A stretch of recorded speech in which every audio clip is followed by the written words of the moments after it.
My name is Hiro, and I am an alcoholic. I'm grateful to be here, grateful to be sober, and thank you, John, for inviting me and for hosting me, and thanks to everyone who came to dinner whose names I remember some, but I get them mixed up between faces, and so that's kind of how that's working right now.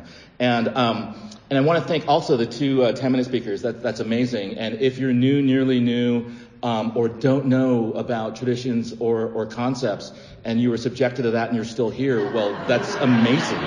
That's a matter of faith as well, and that's totally cool. Let me give you some statistics really quick. I have a sobriety date on the morning of November 12th, 2007. A power greater than me that I didn't believe in, had no time for, was terrified of, was running away from, had a resentment against. That higher power separated me from King Alcohol and his little buddies. I have a home group, it's the Bellflower Big Book Group, and I have a sponsor, his name is Bob D. I understand he was just in town last week, which is cool, and he's in Vegas, and when people ask, how do you do like the whole long distance thing, and I send him a written 11th step every night. That's a lie. I get in the custom of sending a written 11th step, and then when I get out of the custom, it takes some severe unmanageability for me to get back into the custom, or for a bunch of my sponsees to start shaming me by just sending me their 11 steps, and make me feel like, oh man, I'm leading the double life that it talks about in the Big Book. And speaking of the 11th step, when I took the 11th step this morning, I was reminded that I get to pause when agitated or doubtful, and so I'll pause now, and it reminds me to ask God for the right thought or action. And obviously the right action is for me to breathe, because otherwise I might keep talking faster and faster and faster and then, like pass out in front of you. So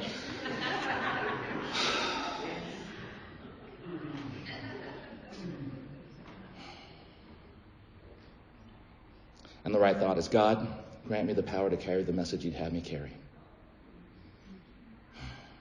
Oh, and I love this prayer by a friend of mine from Sunday Noon, Ohio Street in Los Angeles. His name is Steve A. And the prayer is, God, I'm willing to be embarrassed, but I hope it's not necessary. So if you're new, nearly new, recent returnee, struggling in Alcoholics Anonymous, if you're feeling any kind of hopelessness, I especially want to welcome you. Hopelessness outside of these walls, outside the rooms of Alcoholics Anonymous, is a cardinal symptom of major depressive disorder. And if you're anything like me, I will go to a shrinky type or to a doctor before I will come to some place called Alcoholics Anonymous, because that just sounds bad.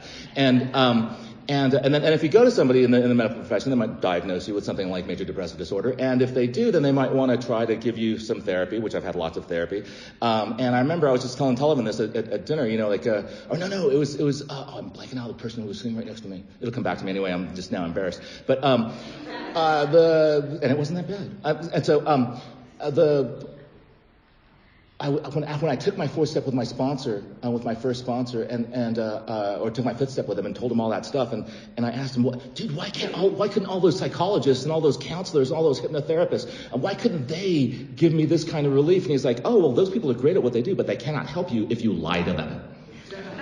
And you can't help but lie to them if you don't know the truth from the false. And isn't that true? So if you have hopelessness and you go to a shrinky type, they might diagnose you. They might even medicate you. My experience of I've got really good depression creating skills. I've got really good anxiety creating skills. And I'm really good at separating me from you.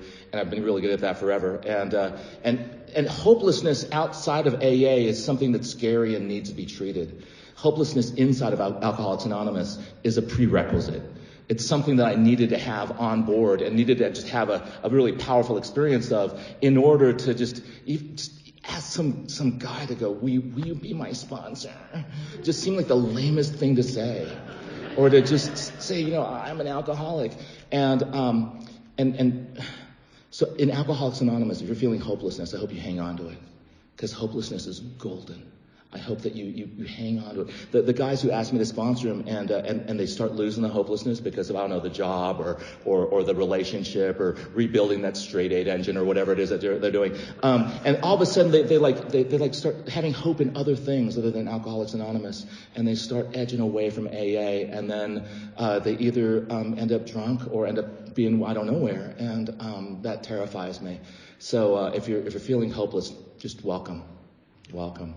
I'm supposed to let you know in a general way what I used to be like, what happened, and what I'm like today. And if you're new to AA, if you're new to this group, you see like, I don't know, an old Asian bald guy in a suit. And I'm in a suit because, well, I clean up well, and it's also a custom of my home group. And it's important for me to let you know that I'm not a paid speaker for Alcoholics Anonymous. There's no such thing. That's an oxymoron. I'm just doing this thing for fun and for free, the way that it was given to me. And and if you're sponsored, and if I tell you anything about the steps, or even about the traditions, or even about the concepts, I don't know if I'll mention the concepts, but if I say anything about those things and your sponsor or service sponsor disagrees with me, just know that your sponsor or your service sponsor is right and not me. So, what I was like, I was made in Japan,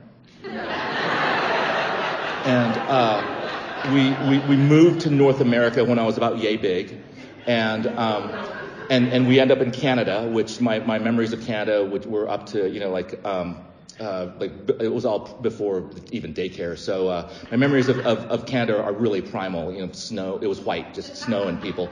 It's become much more international now. And then from there we moved to Tucson, Arizona. And for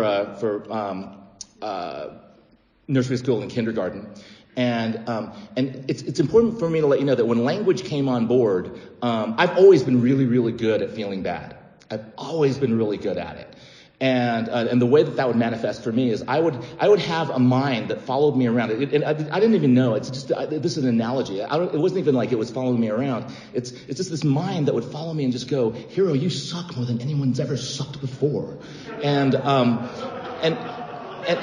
it's not like it's another voice. It just sounds like reality. And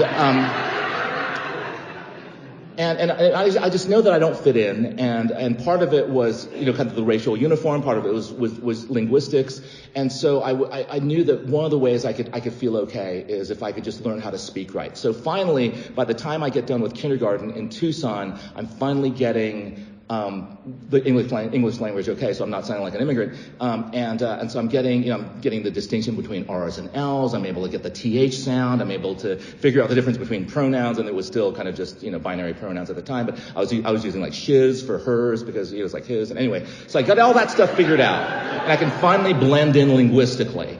And then we moved from there for first grade to Tuscaloosa, Alabama. Yeah. And all of a sudden I don't talk right because, as you may know, in Tuscaloosa the word hi has 3 syllables. Like hi. So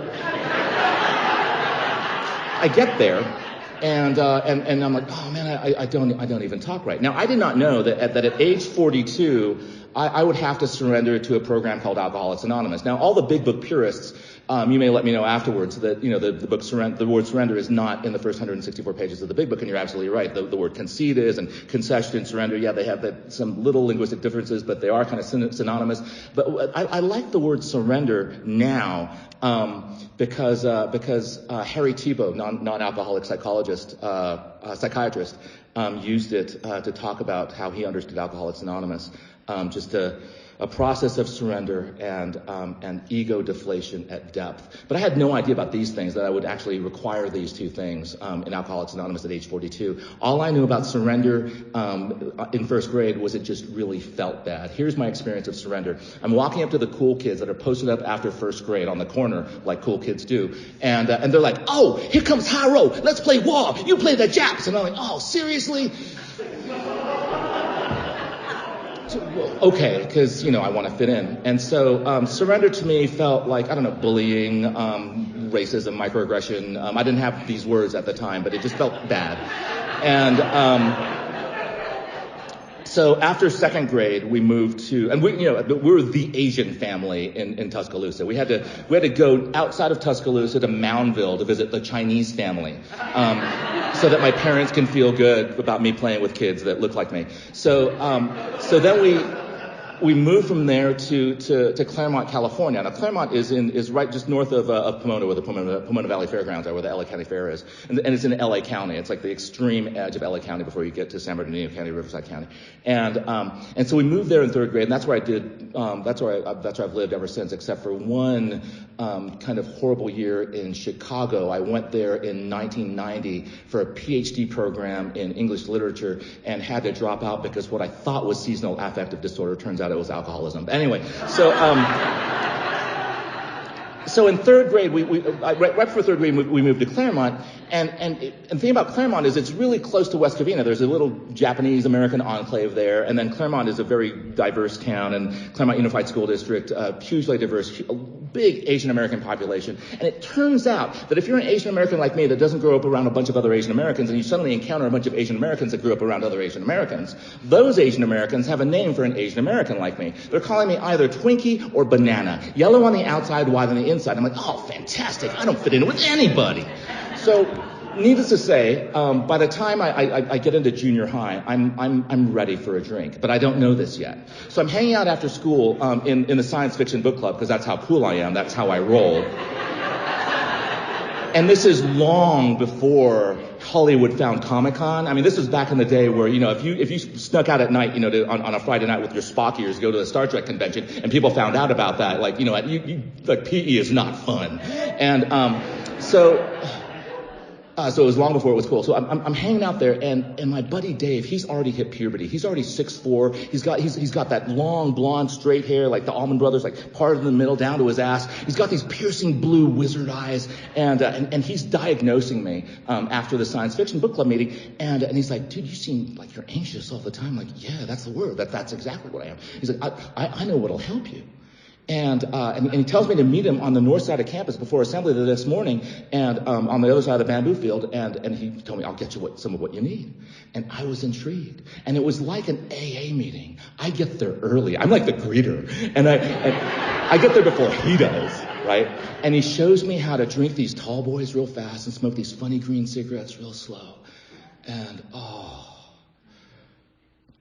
see, I have a mentor, a current mentor, and outside of AA, just someone who's trained me in virtual reality. His name is Russ Harris. And he's got this great little video that you can look up called the Struggle Switch. And it's like I have a struggle switch in my head, and anything that comes into my experience that I don't want, I'll like fight with it, and or I'll completely succumb to it when I don't need to, like one thing I'm really good at, both before the age of 12 when I had that first drink, and I'll come back to that experience of having that first drink, or even after having that first drink, or even in sobriety, I've got that unmanageability, that restlessness. I can't really sit still. I love the way my sponsor puts it. I love how Bob talks about the dog that can't find its spot. It's just circling and it's circling and it's circling. Or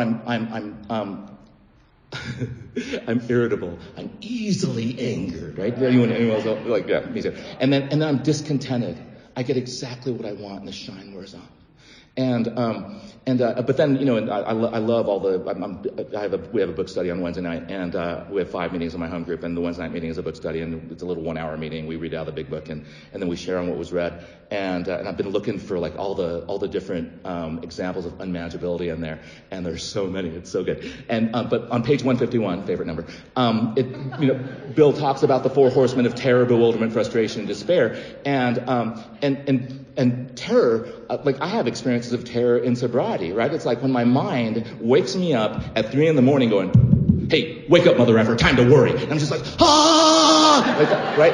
And so it turns out that it's actually not a problem that I'm waking up, that I'm listening to it. It's actually not a problem that, the problem really might be that I believe it. Actually, that's not even the problem. The problem is I do it. The problem isn't that I do it.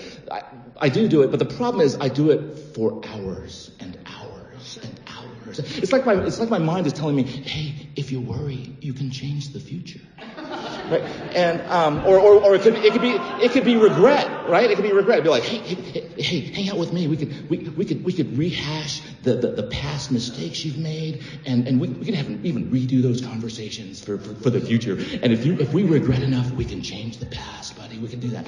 And I believe my mind. I didn't know until I came into Alcoholics Anonymous that I didn't have to believe my mind. My only tool for that was alcohol and drugs.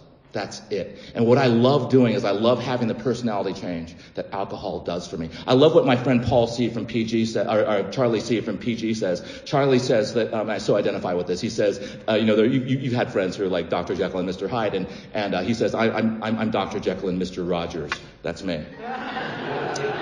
So I'm there. I'm having this spiritual experience. I don't even know that the South Asians have the mythology of the Kundalini serpent that wraps around the spine. I just feel something unfurl in my spine, and all I know is that it's like all the like really cheesy martial arts shows I would watch like late at night with the bad dubbing, like come on world, right? And except my version of come on world at that time was, I can't wait to go to algebra. So at age 12, I'm not able to drink every day, but alcohol has this magical power where on a Monday morning before assembly, if I know that my buddy Brad's friend, my buddy Brad, his older brother is going to be throwing a block party down the street from me because their parents are going to be out of town to Palm Springs or whatever, I know that for $1 I'll get a red cup and I'll be able to sit on top of the keg and be like, keg please. Hey, all of a sudden I'm an expert, right? Don't pump it so much, right? And I know I can get there on Friday, and what it does is it makes me able to survive Monday. Like Monday is all right because I know on Friday I don't even have to have it in me. I just have to have the idea that's going to come in my future, and I'm okay. PE is not so bad, and so naturally I become an evangelist for King Alcohol and his little buddies. And I want to see you feel the way I feel.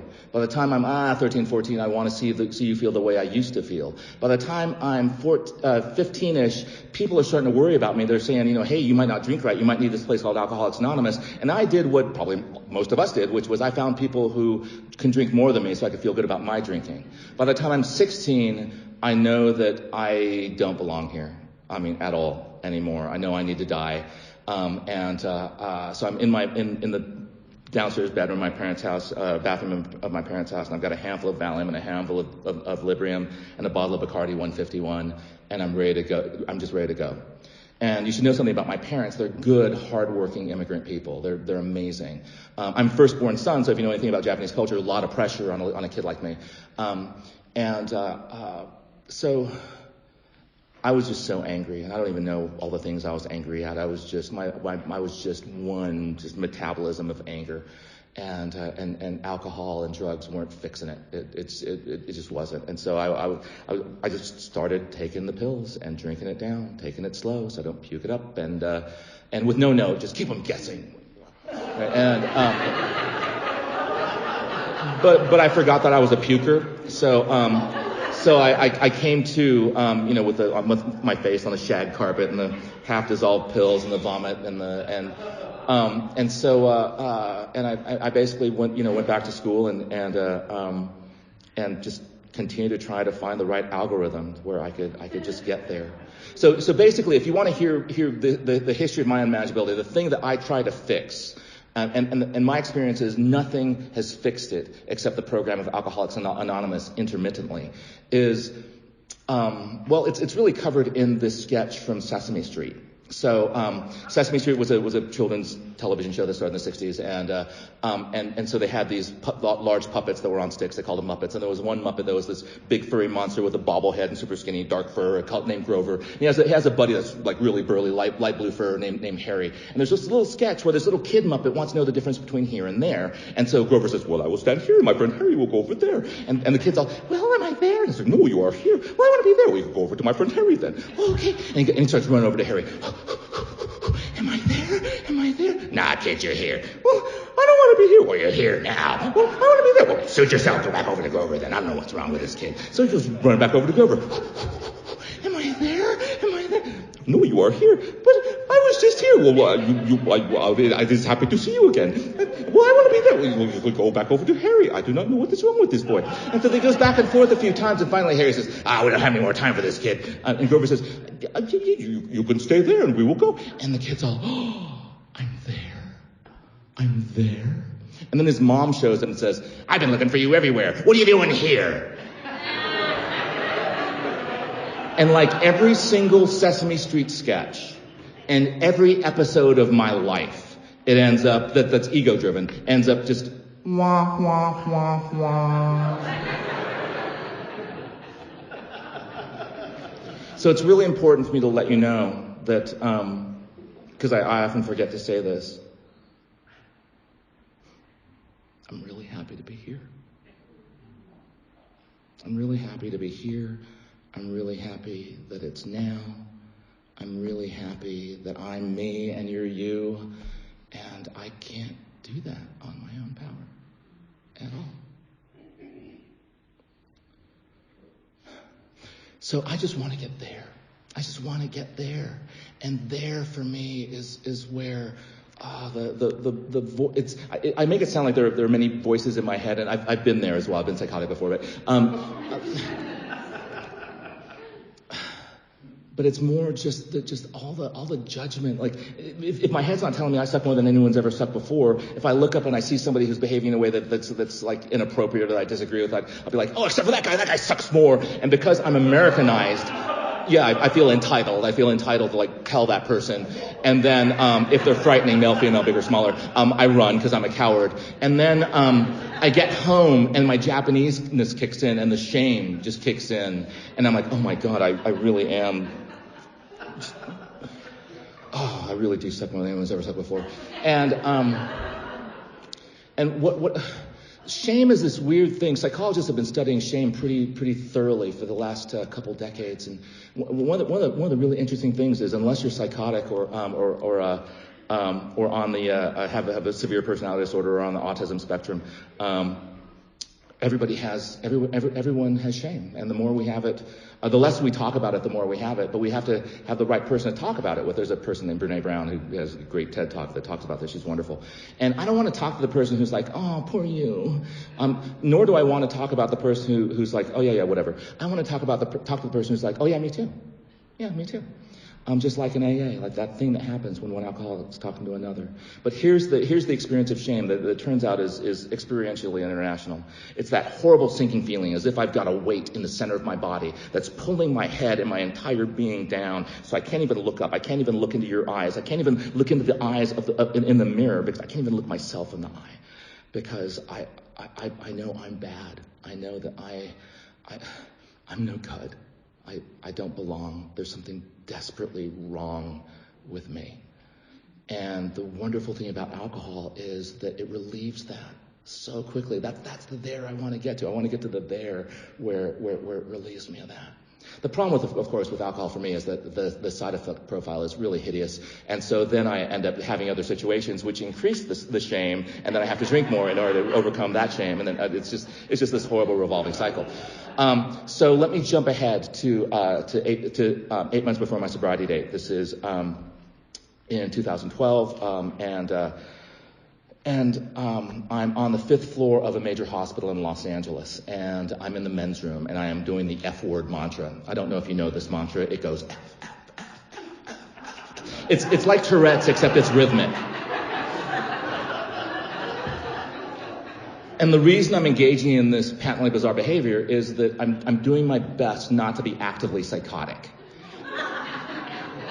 In my experience of being actively psychotic, in my case, I was seeing the things that you don't see, and I was hearing the things that you don't hear, and I was actively delusional. In some meetings, you read out of chapter 3, and it talks about the delusion that somehow, someday, that we could drink like other men. But the medical definition of a delusion is a fixed, in other words, unchangeable, false belief that defies all of the evidence that you can see, and also just the best reasoned argument that you can provide. In fact, if you've ever hung out with somebody who's delusional, and you've tried to convince them that they're in the grips of a delusion, you might have had the experience where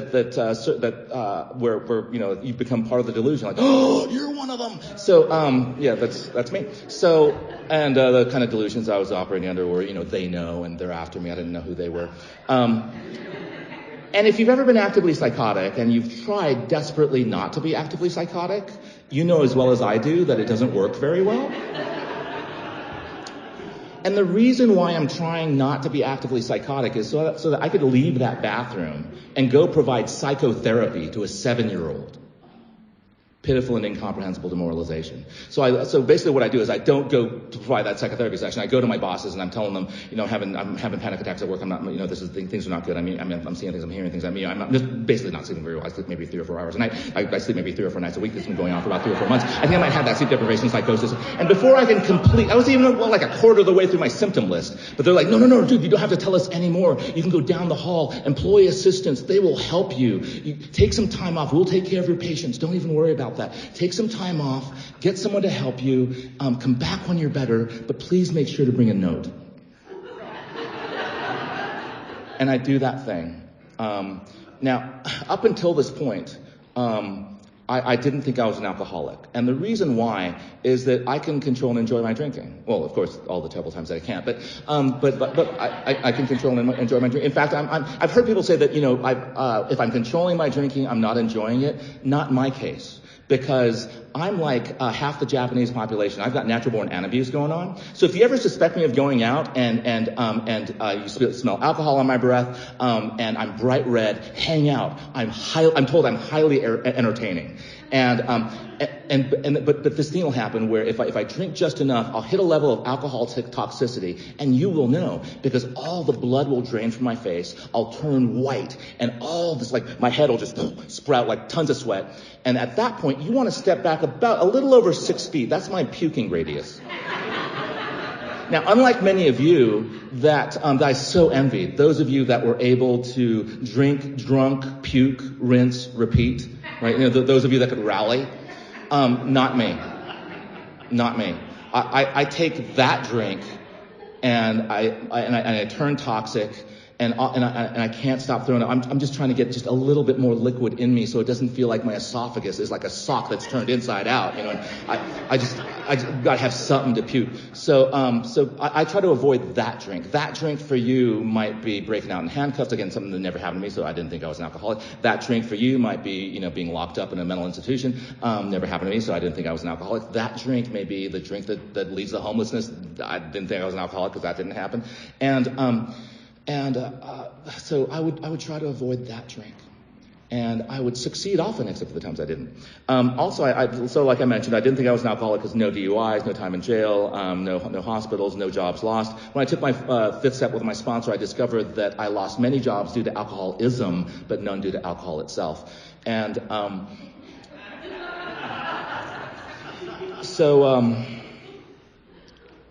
So I do that thing, and also I'm really good at cleaning up. I don't like doing it, but I'm really good at it until I wasn't. And so for the very last time, I clean up. And once I'm done, once I go down to baseline, once I do what psychiatrists call going on a drug holiday, once I get everything out of my system, it's actually kind of cool because later I'm a cheap date. So I return to this pre-doctoral internship, and I'm thinking maybe, just maybe, I can finish this doctorate. Maybe, just maybe, I'll be able to finish this internship. Maybe, just maybe, I'll be able to not flame out at the tail end of a really long project like I'm really good at doing. And all I have to do is not drink or pick up. That's all I got to do. And when I came into AA, the whole powerlessness thing, I didn't even understand it. I'm sorry, this makes a noise on the recording. I do this really gently.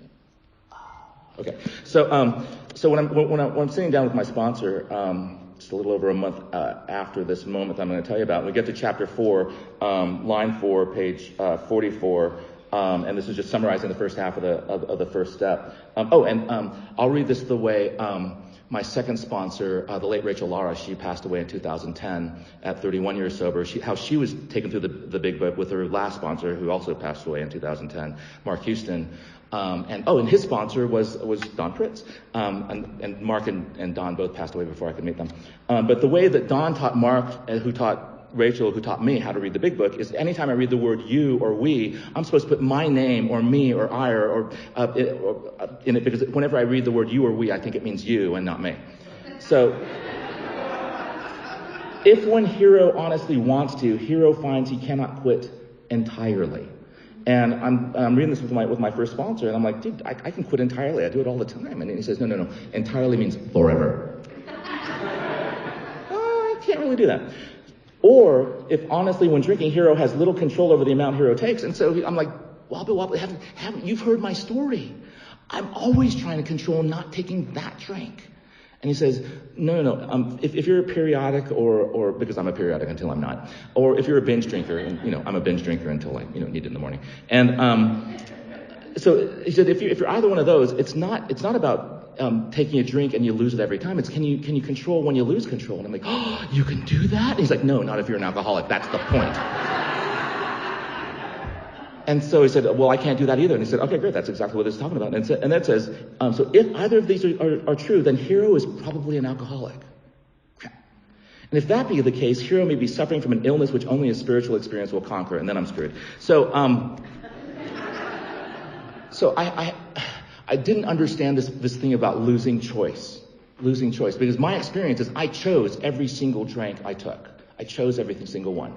So I'll give you the two analogies that I have. I mean, it talks about that a lot in more about alcoholism. But the two examples I have are one is medical psychological. There's my dad is pretty sick now, and at night he sundowns a little bit. He's got a little bit of dementia at night. And turns out when you have dementia, you have this thing called anosognosia. A without, noso, disease. Nausea, the same thing as agnostic from gnosis, wisdom or knowledge. So not having the knowledge that I have a disease. So strokes can do this. Temporal damage, like brain damage could do this. Dementia, not knowing that someone has dementia. Like most people with dementia don't know that they have dementia. It's like, who are you? And you try to, anyway. So I don't even know. So someone invites me to a wine tasting, and it's like I'm my dad at 6 p.m. Not even knowing that I'm in a hospital, right? So that's one example. The other example I think is more fitting, and I find it so compelling. So if you've ever taken a developmental psychology class, or if you have kids, you know about this concept that is talked about in developmental psychology. It's called object permanence. So when infants don't have object permanence, this is the idea. So if you're playing with an infant, you've got a teddy bear. It's like, oh, teddy bear, and it was like, oh, and then you hide the teddy bear. Up until a certain age, they don't look for it because they don't know it exists. It's one of the reasons why it's posited that infants really enjoy peekaboo. It's like, oh, you don't exist, you exist, you don't exist, you exist, you don't exist, you exist. So someone invites me to a wine tasting. I do really well. I'm getting really close to finishing my hours, and someone invites me to a wine tasting, and it's like somebody hides the teddy bear of my alcoholism. I don't even look for it because I don't know that it exists. And I say, yes, of course. Because it sounds so civilized. And within a month, I'm completely insane. And my wife comes home one day, and she has those dead glass taxidermy eyes. You might know the ones. And she's like, I don't know who you are anymore. What have you done with my husband? Give me that debit card and that Amex card and that Visa. Give me all your damn cards. We might be done. And I believed her. So I make an SOS phone call. I'm still not an alcoholic. I'm looking for a referral. I'm on the phone with the only person I can think of calling. I'm making an SOS phone call to somebody who had been training me for the previous 6 years. I'm going, Mary, I don't trust my shrink. I think I need a new shrink. I think I'm bipolar. I think I need some lithium. And she says to me the only, sensible thing, which is, what's going on? And I experienced this thing where it's my first experience of a surrender, where I tell her everything. I burn for 20, 25 minutes telling her all the skeezy acting out I'm doing, all the crap I'm pouring into my body, not to get high, not to get drunk, just to try and get right. And I can't get there. I get the drunk and my head is still buzzing and it's not shut off and it's not doing the trick and it's not working. And I burn for those 20, 25 minutes. And after I'm done, there's a silence at the other end of the line, which seems so long, which must have been just a second or two. And this woman breaks her anonymity to me. And she says, Hiro, I'm a sober member of Alcoholics Anonymous. I've been sober for 22 years. Maybe you need a meeting. And this thing happens that I now describe as physiological. Like there's a branch 2 inches below my belly button that just goes pop, and I just start sobbing.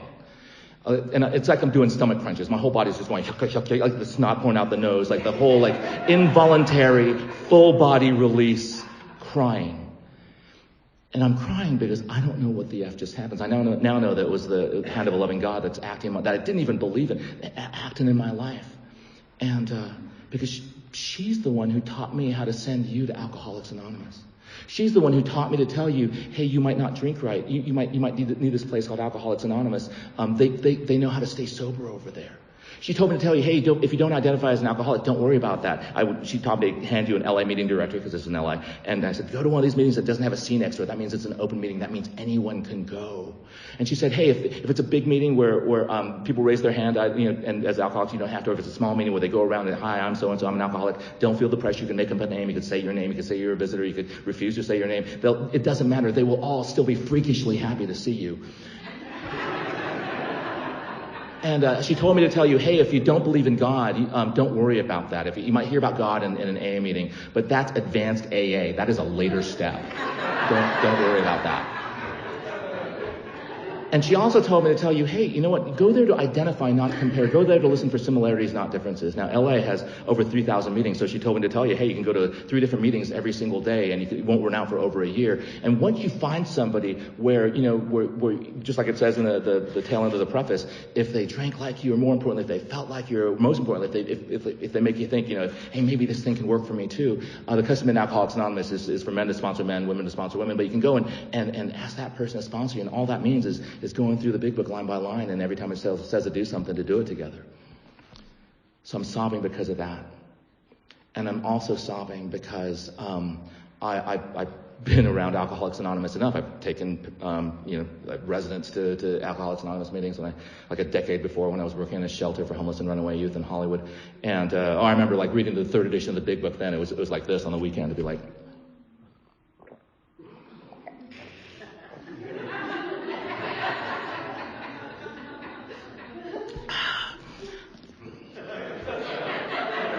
oh, this book is really good. Oh, this is amazing. This will really help me help those kids.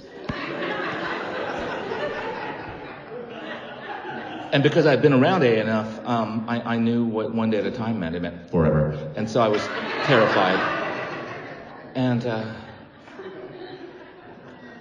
But I knew what to do. So the next day I went into what became my first home group. And I asked a man to sponsor me, and he started having me do some really strange things.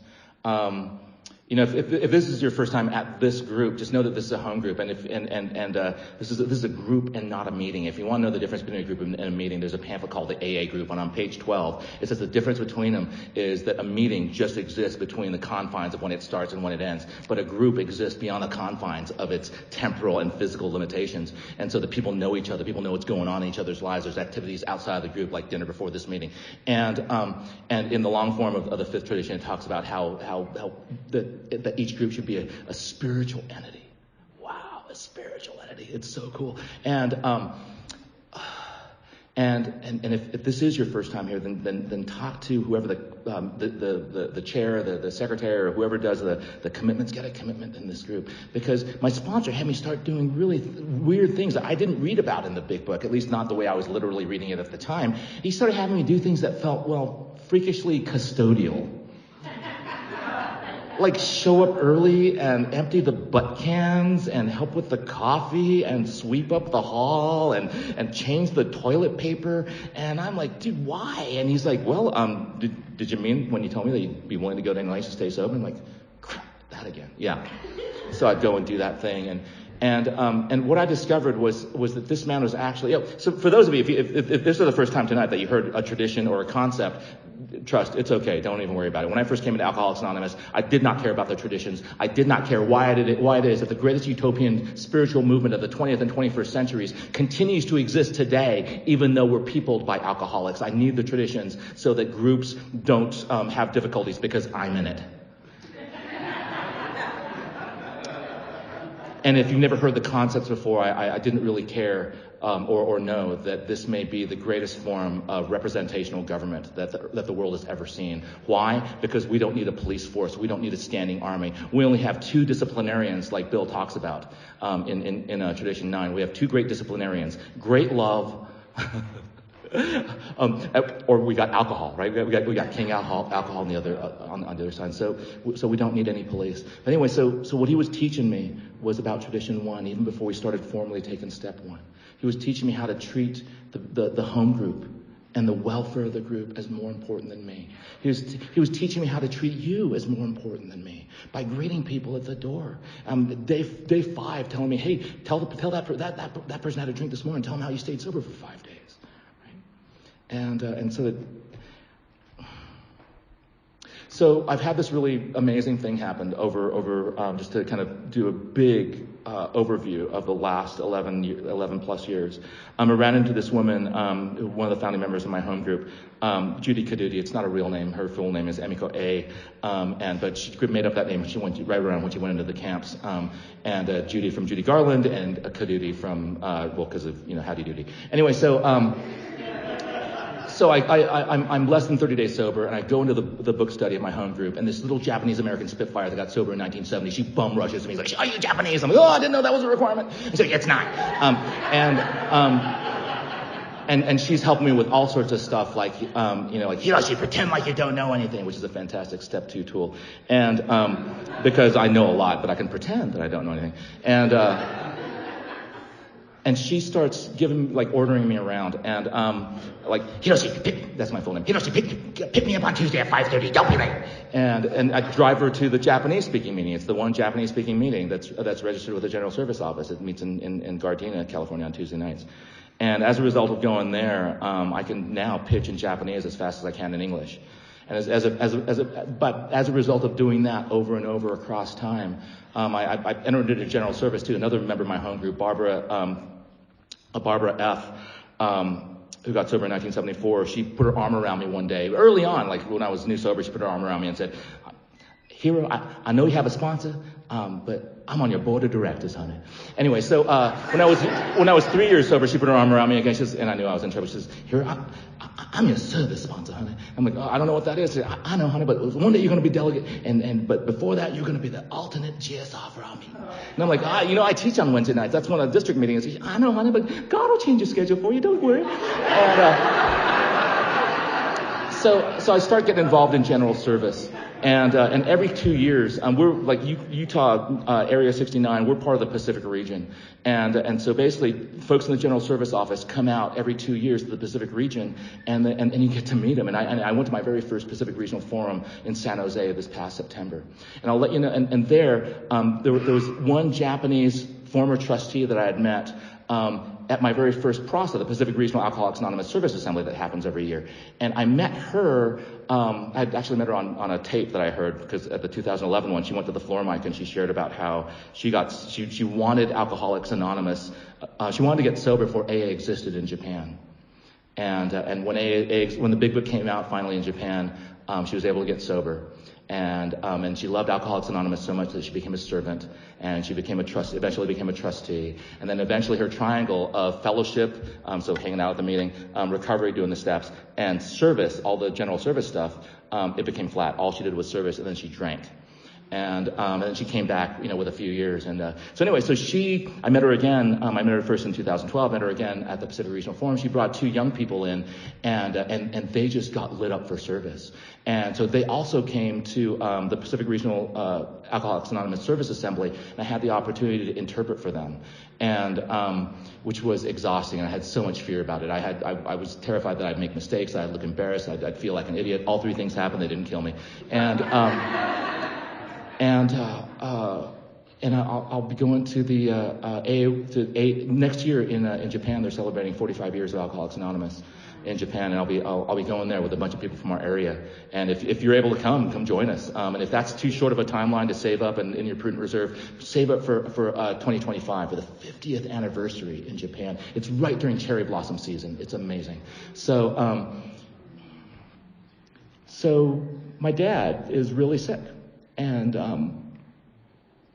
I've been taught by my home group, to just go and be a good son. I've made my direct amends, and where I told them about, in a general way, the harms I've done. I asked, what can I do to make it right? They just keep doing what you're doing, and I knew I had to do more. I knew I needed, just like the book says, to have a demonstration of my spiritual principles, and God's power in my life. So since he got sick, I've been going back every week. I was talking to John.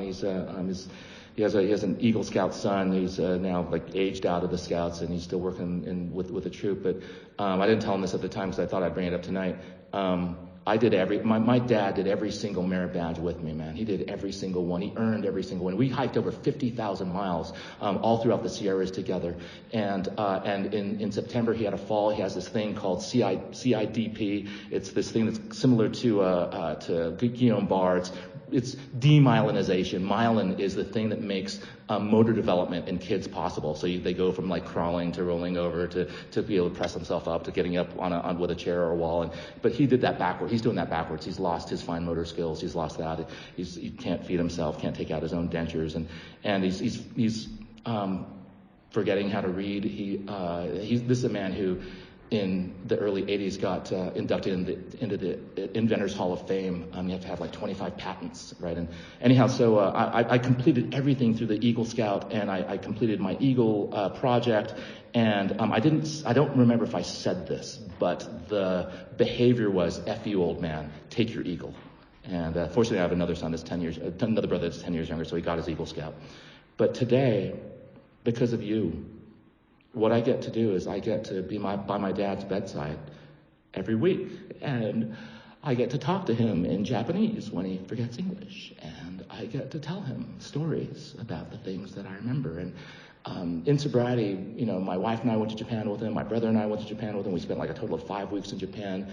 And his goal was to make it so that I could survive in Japan, riding the trains, which are a trip, and or being able to eat at 3 a.m. and be able to find delicious food at 3 a.m. And so I could survive in Japan on my own. And I'm telling him, dude, thanks to you, what you've done, so many people from my area, and any of you that are invited to, I'm able to go and celebrate the 45th anniversary of Alcoholics Anonymous in Japan. And this time, I get to do what you showed me how to do. I get to show other people how to do this thing. And I can't do that on my own power. I don't know how to make that kind of amends on my own power. And so here, I go from this Twinkie that just hates my Japaneseness and hates the way I sound and hates my name and hates the way I look, into a person who, because of you, you've shown me how to be a good son, how to be a good husband, how to be a good member of Alcoholics Anonymous. And for that, my parents love AA, and they love you almost as much as I do. Thank you.